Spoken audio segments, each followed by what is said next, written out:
दोस्तों नमस्कार, स्वागत है आप सभी का द ब्रेकिंग न्यूज में।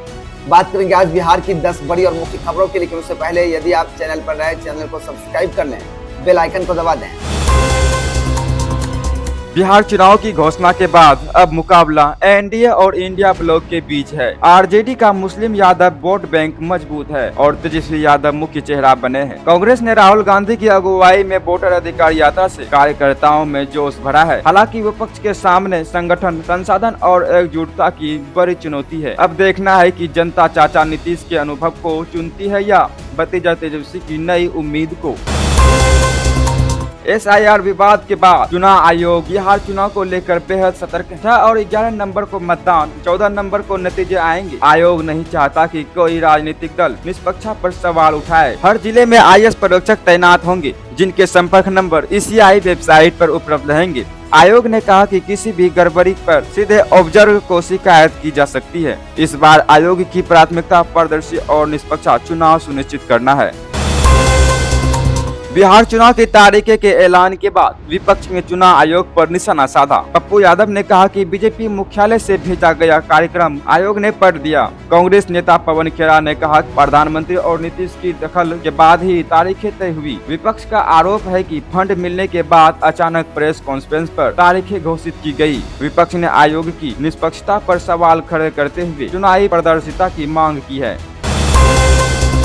बिहार सरकार ने किसानों के लिए स्ट्रॉबेरी विकास योजना शुरू की है, जिसके तहत 3 लाख रुपए की सब्सिडी दी जाएगी। इस योजना में बांका, भागलपुर, गया, पटना, पूर्णिया समेत 12 जिलों में शामिल किया गया है। सरकार का लक्ष्य है कि किसान पारंपरिक फसलों के अलावा बागवानी फसलों में भी रुचि ले। आवेदन संबंधित जिला कृषि कार्यालय में किया जा सकता है। यह योजना किसानों की आमदनी बढ़ाने और राज्य में फल उत्पादन को प्रोत्साहित करने की दिशा में अहम कदम है। चुनाव आयोग ने बिहार विधानसभा चुनाव की तारीखों की घोषणा कर दी है। इस बार 2 चरणों में मतदान होगा। पहला चरण 6 नंबर और दूसरा चरण 11 नंबर। 11 नंबर को नतीजे 14 नंबर को आएंगे। आयोग ने बताया कि चुनाव में नई तकनीक का इस्तेमाल होगा और पहली बार ECI नेट ऐप के जरिए रियल टाइम मॉनिटरिंग होगी। सुरक्षा व्यवस्था को ध्यान में रखते हुए IS अधिकारी ऑब्जर्वर नियुक्त किए गए हैं, ताकि पारदर्शी और शांतिपूर्ण चुनाव संपन्न हो सके।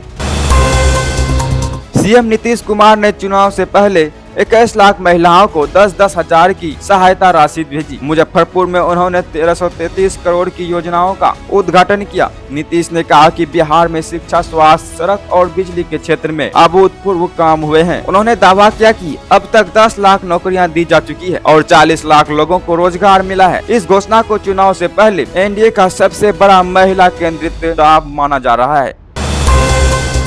बिहार चुनाव 2025 कांग्रेस के भविष्य की परीक्षा साबित हो सकता है। 3 दशक से एशिया पर हाशिए पर खड़ी कांग्रेस अब अपनी प्रासंगिकता साबित करने में जुटी है। लालू यादव के दौर में कांग्रेस का पिछड़ा मुस्लिम वोट बैंक कमजोर हुआ, वही NDA के उभार ने जमीन और घटाई। इस बार कांग्रेस इंडिया गठबंधन के साथ नए जोश में है और सीट शेयरिंग पर सभी की निगाहें टिकी है। यह चुनाव तय करेगा कि बिहार में कांग्रेस फिर उठ पाएगी या नहीं।